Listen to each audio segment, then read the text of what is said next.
My name is Vasily, and I've been a nurse for 8 years. I started as a CNA, became an LPN, and now an RN with my BSN. I currently work in the CVICU, one of the most intense fields in nursing, where we care for patients just coming out of open heart surgery. Throughout my career, I've had the incredible privilege of leading many people to Jesus, witnessing his healing power and watching how simple actions can open the door for someone else to encounter the Lord. Today, I want to share what I've learned about sharing my faith at work, whether that's to coworkers, patients, or anyone in your field, so you can also make an eternal impact where you are.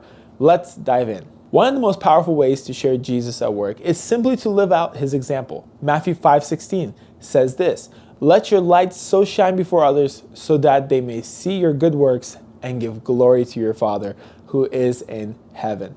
Your consistent behavior, your kindness, your patience, humility, and diligence speaks louder than any words. It's often the small things that stand out, showing compassion to a coworker having a hard day, staying calm under pressure, or being honest in challenging situations. I'll never forget one day as I was just doing my thing, charting on my patients, and a PCT or a patient care technician came up to me and said, "Hey, can I talk to you? Every time I see you, I feel convicted in my heart about not being close to God. I need to get right with him." So she opened up to me about her struggles, and right then and there, we were able to pray, bring her back closer to God, and she was able to give her life to Jesus that day. This was one of my most amazing days at work because it showed me how living in the matter of Christ doesn't just make people notice, it can lead them to respond to the gospel. Your life is actually a living testimony. When others see Jesus in you, it opens doors for them to encounter him. Now listen, you can talk all you want about how you are a good Christian, but the truth is your actions will always reveal who you really are. Whether it's your behavior, your attitude towards others, or how you handle your patients, people will see what's truly inside your heart. Back in the day when I wasn't living as a good Christian, I had a terrible habit of cursing at work. It was like I couldn't stop. I sounded like a sailor with the words coming out of my mouth. But here's the thing, I was claiming I was a Christian.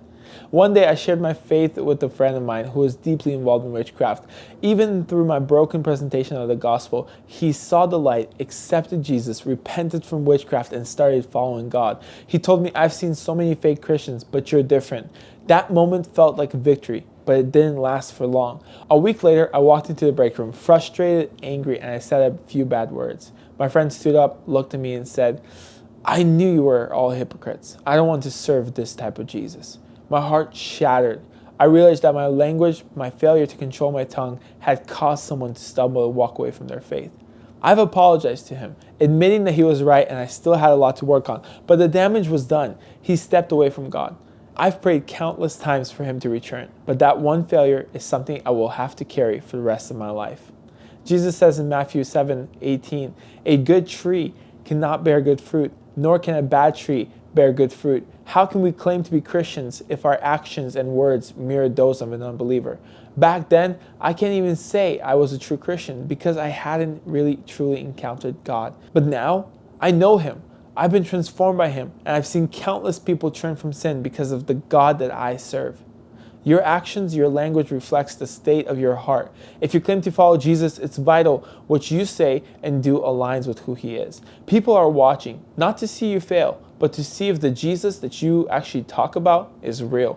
Let's make sure they see him through us. Now, if this message is speaking to you and helping you grow in your faith, I'd love for you to join this community. For the first 21 days of 2025, we are posting daily to encourage you, equip you, and to challenge you in your walk with Jesus. So, if you haven't already hit that subscribe button, would you please hit it for me? Turn on notifications and don't miss out another day of this little event that we're doing for 21 days. You see, you don't have to be a scholar or theologian to share the gospel. In fact, I found that the simpler you keep it, the more powerful it can be. One of my favorite tools for sharing Jesus at work is something I keep on my phone, a little script called Jesus at the Door.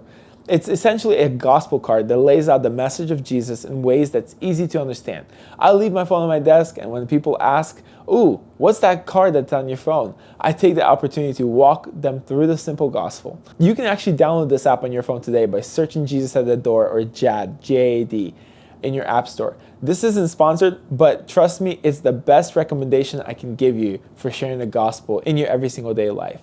What amazes me is how often people that hear this message hear it for the first time in their life. Some of them come back later and say, "Can you tell me more?" Or, "Can you pray for me?" Those moments are incredible because they remind me that sharing the gospel doesn't have to be complicated or intimidating. This is why we see in 2 Timothy that Paul is urging Timothy, preach the word, be ready in season and out of season. You'll never know when an opportunity will arise for you to share your faith. Having something simple and ready, like the gospel card or even a clear understanding of your own testimony, ensures you're prepared. When people ask, be polite.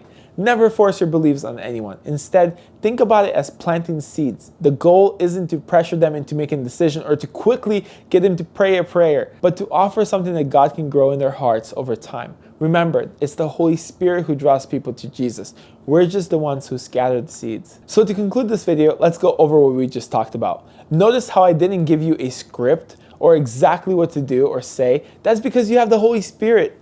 He will literally guide you, comfort you, and give you the words when you need them most. Remember, be a good example of Jesus. Your actions will speak louder than your words. Watch your language and behavior. They will reflect what's in your heart. And keep the gospel simple. Trust the Holy Spirit to work through you. You don't have to be perfect to share your faith, just faithful. Now, if this video encouraged you, hit that subscribe button. We're posting daily for the first 21 days of 2025 to help you grow in your walk with God. See you tomorrow, and may God bless you as you share His light. Goodbye.